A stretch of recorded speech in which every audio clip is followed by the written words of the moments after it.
Episode 15 The Chimera. Greetings and welcome, dear listeners. You've retread your way back to my dark and sordid little corner of the internet. My name is Jesse, and I'm here to share the paranormal encounters everyday people have. So sit back, put your feet up, and listen.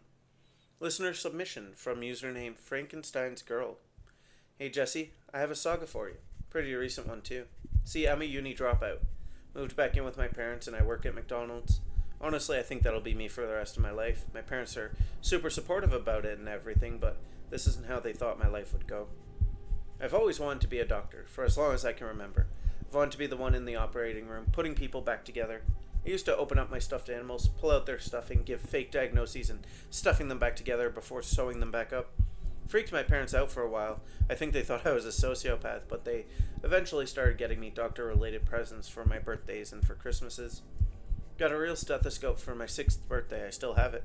Not entirely sure where they got it, to be honest, but I used it all through my childhood, up through pre-med. When I got a little older, I would go to stores and buy little hearts like plastic ones and any other things that could even remotely seem like organs, and I'd start operations with my dolls and teddy bears. Looking back on it, I was kind of a strange kid. But my parents were proud, and it became a passion for me that didn't fade. So they did some research and they learned some medical terms to try to help me and understand just what I was talking about when I said that my Sally doll had osteoporosis. I graduated top of my high school class and enrolled in pre-med. It's a tough to get into program, but I'd been making sure that I had top grades in all subjects for as long as I could, ever since I understood that good grades were important for medical education. Somewhere around 3rd grade, I think. I didn't have a lot of friends, mostly because I had no time for distractions like that. My mom put me in counseling once because she thought I wasn't getting along with the other kids. The therapist told her that I was just incredibly driven and didn't want to have friends. I think that confused my parents, but they saw that it was what I wanted, so they just shrugged and continued to help where they could. I'm telling you all this, Jesse, because I want you to understand that leaving pre-med, dropping out of uni, it wasn't some small decision. It was huge, and it took all my willpower to leave the thing I'd spent every waking and sleeping moment building towards. They always say some version of 75% of you will drop this course as a sort of intimidation, to make sure you really understand the world you're getting into. I'm not one of them, not one of those 75%. I didn't drop the course because it was hard or because it took all my time. I'd been sacrificing my time since I understood time as a concept. No, I dropped it because I had to. I'd have died if I didn't. In pre-med, being the top of your class is pretty much a requirement. In high school, that may have been a big deal amongst the academically inclined, but there in uni, it just meant that you hit the bare minimum for the course. You were expected to burn the candle at both ends, so I was a little shocked when almost all the other students were my intellectual equals. It's not that I thought I'd be smarter than them or anything, just that, well, I was kind of used to being the smartest. The one who spent the most time studying, who got hundreds on almost every test. And then there I was, surrounded by people doing the exact same thing, constantly. It hit me a little harder than I would have thought, and I kind of tanked my first couple of tests. Honestly, looking back at everything, I think that's what saved me, at least at first. See, we were all little budding geniuses, tryhards who studied so much that it was easier to count the number of times we didn't have some medical textbook or study in our hands. All of us except Drake. Drake, well, to put it mildly, none of us knew how in the hell he got into the program. Even with me and a few others bombing our tests, he was still at the very bottom of the scores, consistently. He never attended any of the study groups, didn't make use of the TAs who offered their assistance, never did any of the extra assignments. We all thought he'd be the first to drop out. But he wasn't. That went to Michaela, a student who'd been pretty close to the top scorer, who allegedly had a mental breakdown and just couldn't take the strain. We all thought it odd she was the calmest one in the class, but we all figured we just didn't know her that well. Outside of study groups in class, none of us really hung out. We all spent all free time with our noses in our books. The next test, Drake scored in the top 5. None of us believed it, teacher included. He demanded that Drake retake the test on his own, with no one but the teacher in the room. He never said the words, but we all knew he must have cheated somehow. But he agreed, and again his score was top 5. We were all mind blown, but we quickly dismissed it as luck. Maybe he just knew a lot about the circulatory system, and this was his good subject. By this point, I'd started picking my grades up and was regularly in the top 7 or 8 for every test and assignment. Not where I was used to being, but it was a huge step up. My parents kept sending little cards in the mail telling me how proud they were or reminding me to eat and relax when I could. They've always been like that. Then John dropped out, just packed his room up and ran out in the middle of the night. Apparently this wasn't uncommon, so security did a very basic sweep and that was that. Suddenly Drake was in the top 3, his score so much better than before, he might as well have been a new person. Still, he never studied, never did any of the extra assignments, never partied either. Only left his room for tests and classes, and occasionally to eat at the cafeteria. We were all super intrigued at this point, and we figured he had some secret study method in his room that he just didn't want to share. Maybe we'd all just misjudged him at the beginning. Rumors began to fly, claiming everything from mind palace techniques to sensory deprivation to even some strange occult methods. It wouldn't be the first time a pre-med student had adopted an unorthodox approach to their studies. Then our midterms came and went, and the tests were grueling. I'd heard they made the first year or so more difficult to weed out those who aren't really prepared for this lifestyle, and damn did those tests reflect that. Double negatives in the question, multiple choice answers that were all technically right and we had to pick the best one, diagrams testing our memorization skills. It was all like my final exams in high school combined into one. Most of us barely passed. I'm talking grade A students who regularly scored 90s getting 52. It was brutal, especially for Drake. He went from top 3 to bottom 2. We were all kind of shocked. We'd all figured he'd score in the top again, whatever his secret technique was, and it would have helped him stay to the top. But somehow, it failed him. He got pissed when he saw his score and kicked a desk before storming off, muttering about how stupid everyone else was. We were all too busy nursing our own egos to really do or say anything. Then Diane dropped out. Diane was one of the regular top 3s, and she'd scored a 57, probably the highest score on the midterm. I think that's what got her on the radar, that she'd passed the midterms higher than everyone else. I actually partied that night for the first time. It was more to console my broken heart rather than for the thrills, and I got blackout drunk. Weirdly, I think my parents would have been proud of that. Not that I plan on telling them. When I woke up nursing the biggest hangover ever, I walked past Drake's room to my own, his door closed as always. I swore I heard chanting from behind the door and the faintest red glow beneath the door crack. I laughed at myself, knowing I was just imagining things. I went to my room where I passed out, the curtains pulled tight against the evil sunlight that was making my head throb. The next day, back at our classes, Diane was gone and Drake sat in his seat looking odd. I couldn't quite describe it, but it was like he was acting, like he was pretending to be someone else. The way he stood, the way he sat, the expressions on his face all seemed not his. I honestly don't know how else to describe it. It was kind of off-putting, but I figured he was as bummed about the midterms as the rest of us. The teacher told us they'd be offering extra credit assignments, and to everyone's surprise, Drake signed up. It was a simple one, a mock test with some similar questions from the midterms. Drake sat at the front of the room so none of us could see him and to show he wasn't cheating. Or at least that's what I thought. We took the test and I scored a 98, which I was beyond thrilled with. Drake got a 97 and that look in his eyes at that... Well, I was kind of scared of him at that point, to be honest. Not that I really knew why, I just was. As he left, something happened. Something that made my fear make sense. Something that made me break out in a cold sweat. See, Diane had always had this facial twitch, had had it from birth apparently. Her cheek would shudder randomly, independent from the rest of her face. And as Drake left the room, his cheek shuddered. I don't think he even realized, but I saw it, and while I still didn't know what was happening, a certainty that Drake had somehow taken Diane was sprouting.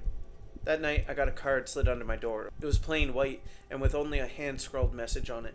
It looked like Dr. Script, and I kind of chuckled at that. It was from Drake, offering to share his study method if I wanted. I was a little uncertain, the memory of Diane's twitch still fully present in my mind. Plus, I'd just outscored him. What did I need of his study method?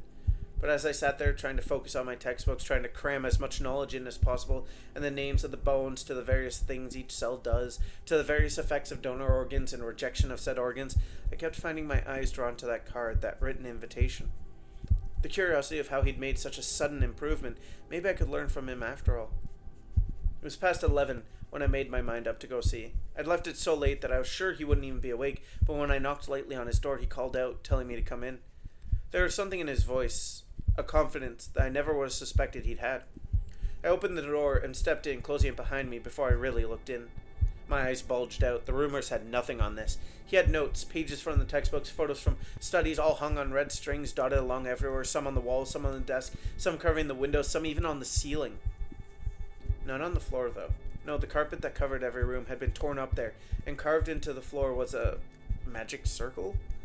I don't know how to explain that. It was kind of like a pentagram, like a star in a circle, but it had too many triangles. Like a normal pentagram has 5 points, a pentagram, but this one had way more. Like I counted 16 before I lost track. The designs were so intricate it was hard to follow one line. There were weird runes carved into every little space like they were shoved in there.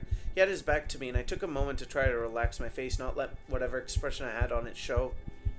I was confused, afraid, suspicious, and just a little bit intrigued. Curious. When he turned, suddenly everything came together. It all fell into place. His face, it wasn't his. Not anymore. No, I could see the tremor from Diane, the larger nose from John, the ice blue eyes of Michaela. His entire body seemed a strange amalgamation, a stitched together version of all of them and others that I didn't recognize. He was like a chimera. You know, a bunch of animals combined but never really matching. He was like that, only with human parts. His button shirt hung open. I could see surgical scars stitched up and down his body, even on his forehead, though those were white and faded. Then it was gone, his face back to how it had been at the beginning of the semester. His body the same tan brown it had always been. He tilted his head at me a bit and asked if I knew what the circle was. I shook my head. At this point I was terrified. There was something monstrous in this room, and the door behind me, it felt like a wall. Like if I turned and tried to open it, it would stay shut and he'd grab me before I could turn the knob. I couldn't scream. I could barely breathe. He smiled, and that scared me all the more. When you think of monsters or evil or bad guys, their smile is always ugly. A sneer, or it's lopsided, or it looks shark-like. Something about it always seems off or bad, but Drake's, it wasn't like that. It was warm and welcoming, like he was greeting an old friend. Despite what I'd just seen mere seconds before, I felt almost like I could trust him. He wasn't that bad, just a student looking for a study buddy. He asked if I wanted to sit with him, and he'd show me how he'd climbed the ranks, how he'd be at the top forever.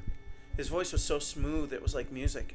I nodded, and even though somewhere in my mind I was screaming at myself to stop, to turn, to run for the hills, I walked in and sat next to him on the floor. It wasn't uncomfortable, surprisingly. He opened a textbook, one that had many pages methodically cut out, and he turned to a section on the brain. He talked then about how different parts of the body house different skills and abilities. How ancient cultures believed that the eyes housed the ability to see separate from the nerves and everything that had connected it to the brain. So he'd taken Michaela's, so he could see the answers like she had. He'd taken John's nose by accident. He'd been mean to take his skin and had cut too deep. He'd taken Diane's beautiful bone structure and had ended up with her twitch because of it. He'd taken organs from different people for a variety of reasons, but he'd never taken a brain. The brain, he said, housed all knowledge and memory, all understanding. He'd waited till now for a brain because he wanted the best one, and with everyone jumping up and down the ranks, it had been so hard to pick who was the best. He didn't want to be swapping brains every day, so when I'd done so well on the makeup test, he'd known. No one else had hit the 90s save the two of us, so it was my brain that he wanted. The whole time he talked, I nodded along, entranced by the melody that came from him. Everything he said made sense, like it was all a dream, like I was meant to give him my brain, like becoming a part of his menagerie was the single greatest thing I could do. We'd be the top student, he said. Then one day, the top doctor, the top surgeon, the greatest. I almost said yes. Hell, I did say yes. In my mind, I was already agreeing, about to say it out loud. I got as far as yit when some drunk students passed by and slammed into his door, obnoxiously laughing as they did. His face contorted in annoyance. Just for a second, and the facade dropped, and once more I saw the abomination he was. I shot to my feet and sprinted out faster than I'd ever run before, than I'd ever thought I could run before. I brushed past the drunken idiots that were my saviors, and I burst into my room, my entire body shaking and trembling, not with fear, well, at least not fully, in desire. I still wanted to be a part of that, to be the best. I packed up all my stuff, shoving it into bags and suitcases as fast as my shaking hands could. I called my parents, begged them to come get me tonight. They agreed, surprisingly. It was well past midnight at that point, so I was a little surprised that they were even up. I think the tremble in my voice let them know it was actually an emergency, even though I refused to tell them anything. I got home, leaving all my medical things there, all the textbooks, my kits, everything, save for the stethoscope, which sits on my dresser now, collecting dust. My parents still haven't asked what happened, even though it's been months. They've less than subtly suggested various therapists, some specializing in sexual violence. I told them that wasn't it, that I couldn't tell them, but I don't think they believed me. I don't blame them, really. I don't leave the house much, save for work. I don't watch TV much either, nor do I read. I spend most days staring out my windows, spacing out, imagining what it would be like to be that part of that horrible monstrosity. That beautiful monstrosity. The Chimera. A creature from Greek mythology, I believe, though I'm sure many cultures have their own versions. A biological impossibility, even if we ignore the self-surgery. This saga, more than most, I think, raises a lot of questions. Where did this Drake find this ritual? How did it work? How much of the ritual was surgery or vice versa? How did he even know it would work? What if he'd blinded himself transferring eyes, or destroyed his face replacing the bone structure? And how did he lure our listener in? Was that part of the ritual? Did it twist desires that she already had, or did it take control some other way? There are many tales of hypnosis or similar abilities, both in mythology and modern day. I also wonder about the rest of her class and this Drake. I imagine he came up with another rumor claiming our listener couldn't hack it, or something similar. Thank you for listening, Dark Wanderers and staunch skeptics alike. Did this one convince you to join us, those who have peeked beyond the veil, or are you still gleefully covering your eyes to the truth? And as always, until the next, let's cross that veil together.